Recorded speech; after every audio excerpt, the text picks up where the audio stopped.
From Rixie, this is the Daily Rec. I'm Tanner Carlton.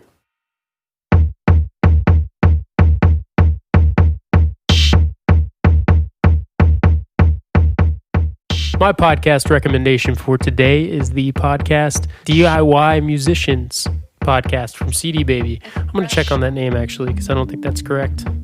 Anywho, just started listening to this podcast, and anyone who is in the slog, like an indie musician, you're just looking for tips everywhere. It's your passion. You love it, right?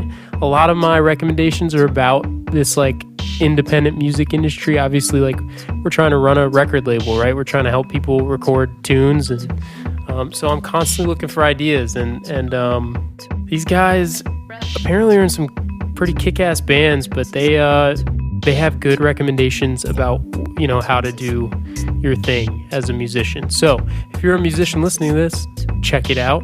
One thing that I've gathered from them so far, this is just while I was doing dishes, I was listening to the podcast. I'm releasing a single at the end of this month on my birthday, May 20th, 2020. 28 is how old I'll be turning. I'm releasing a song. So I was like, I need some ideas.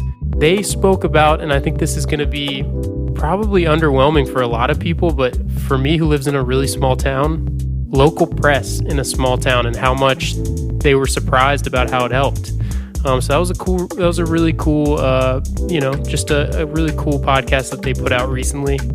You can find their podcast on Spotify, which is where I found it. I'm sure it's on everything. I think produced by CD Baby, which is like one of the original music distribution websites / companies for independent musicians. So it's just a good group of people. And if you care about anything that's going on in that realm, I imagine this podcast will have something for you. This has been your Daily Rec. See you tomorrow.